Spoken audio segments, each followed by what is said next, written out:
Hello and welcome back to my channel. আজকে 19th Jan 2024 আর আমরা বেরিয়ে পড়ছি এখন স্বয়ম্ভূনাথ টেম্পলের উদ্দেশ্যে। আমাদের হস্টেল থেকে সেটা প্রায় 20 মিনিটস ওয়াকিং ডিস্টেন্স।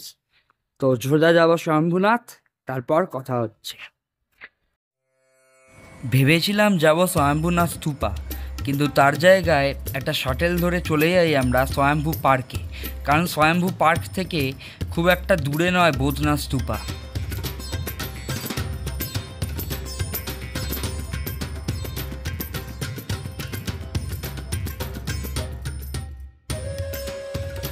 তার জায়গায় এই স্বয়ম্ভূ পার্কটা, যেটা অ্যাক্সিডেন্টলি আমরা ডিসকভার করলাম, সেটা বেশ ভালোই বেরোলো।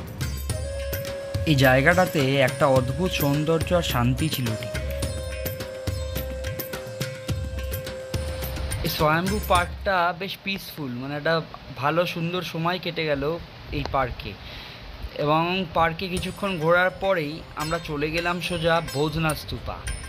আচ্ছা, বাই দ্য ওয়ে, যে স্বয়ম্ভূনাথ স্তূপায় আমরা যাইনি, স্বয়ম্ভূনাথ অনেকটা বৌদ্ধনাথেরই মতো। তখন আমরা বাস থেকে নেমে পৌঁছে গেলাম বৌদ্ধনাথ স্তূপা। এখান থেকে একটুখানি ওয়াকিং ডিস্টেন্স, হেঁটে আমরা যাব এখন স্তূপার দিকে। কিন্তু তার আগে এখন প্রায় 2টো বাজতে যায়, খুব খিদে পেয়েছে আমাদের। আগে আমরা গিয়ে কিছু লাঞ্চ করে তারপরে সোজা স্তূপার উঠব। তো আমি এখন একটা নেপালি লোকাল রেস্টুরেন্টের সামনে চলে এসেছি। এক্সপেকটেশন আছে যে এখানে আমি কিছু লোকাল নেপালি অথেন্টিক ফুড পাবো খেতে। তখন সোজা দোকানে যাওয়া যাক, গিয়ে খাওয়া যাক।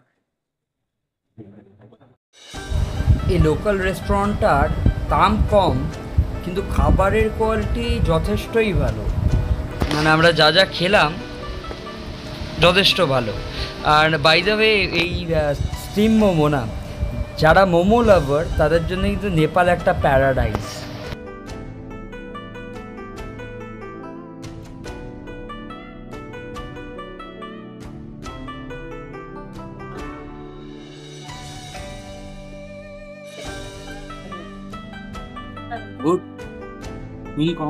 ভালো। তো এখন আবার খেয়ে দিয়ে বেরোচ্ছি সেটা বৌদ্ধনাথ স্তূপার দিকে। তো আমি নিলাম হচ্ছে 1 প্লেট চিকেন স্টিম মোমো, যেটা পড়লো 120 নেপালি রুপিয়া। সুমন নিয়েছিল লাফিং, একটা মিক্সড সুপ্পা আর একটা চিকেন স্টিম মোমো। লাফিং হচ্ছিল 195 মতো। আর আমি একটা প্লেট স্টিম মোমো খাওয়ার পর, চিকেন স্টিম মোমোর পরে নিয়েছিলাম হচ্ছে চিকেন থেন্থুক। থেন্থুক একটা খুব অথেন্টিক সুন্দর একটা নেপালি ফুড, তিবেটিয়ান অ্যাকচুয়ালি। আপনারা খেয়েই থেকেছেন নিশ্চয়ই, কলকাতাতেও অনেক জায়গাতে থেন্থুক পাওয়া যায়।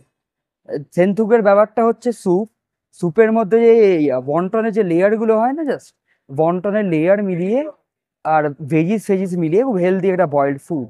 তো শরীরের জন্য খুব ভালো এবং খুব সুন্দর গা গরম করে দিল এই থেন্থুক। এখন সোজা এগোবো আমাদের ডেস্টিনেশন। তো এই স্তূপার বাইরে থেকে নিয়ে নিতে হলো এখানকার টিকিট, বৌদ্ধনাথ স্তূপার টিকিট। এটা পড়লো হচ্ছে 100 NPR মতো। টিকিটটা কাটার সঙ্গে সঙ্গে আমাদের দিয়ে দেওয়া হলো এখানে একটা ভিতরে পাস, এর ভিতরে সমস্ত ডিটেলস আছে, একটা ব্রশিওর বলা যায়, যে কি কি আছে ভিতরে দেখার জন্য।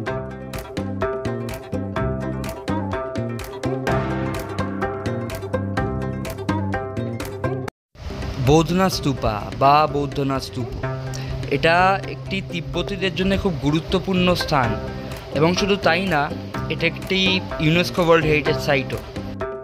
তিব্বতের বাইরে তিব্বতের সবথেকে গুরুত্বপূর্ণ স্থান।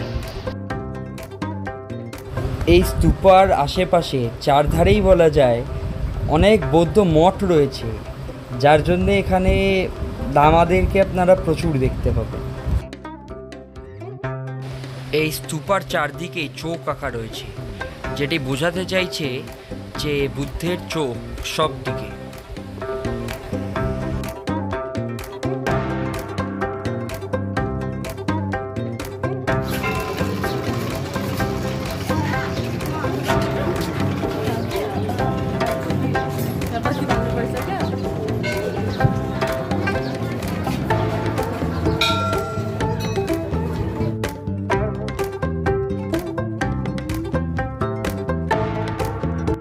2015 সালের সেই নেপালের ভয়ঙ্কর ভূমিকম্পে ক্ষতিগ্রস্ত হয়েছিল এই স্তূপাও, কিন্তু তারপরে এই স্তূপার আবার রিকনস্ট্রাকশন করা হয়।